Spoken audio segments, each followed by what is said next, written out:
What is the challenge you are facing right now? I talked about chromatic. When I hear sound, I hear some chromatic chord. Notes. But I really find it difficult to apply them to my own playing.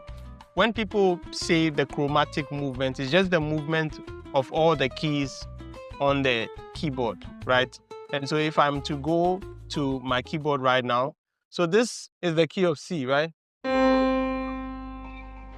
And then I move from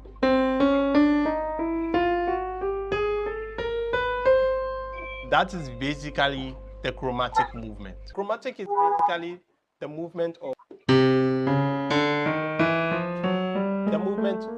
those notes, right? Movement of the notes on each key on the keyboard, right? And then you're just going up and down. So and that's what we call the chromatic scale. And so if somebody moves up like this, it's going up the chromatic scale. If a person goes down like that, it's going down the chromatic scale. If you play the chromatic just like that, it becomes muddy and it becomes annoying. So the way we are able to create this kind of chromatic movements that you want is just by adding a few, right? Just sprinkles on those movements to make it seem nice. So now if I'm going to the song that you were playing, if I go, worthy is your name, Jesus, you deserve the praise. Ba-da-da-da-da.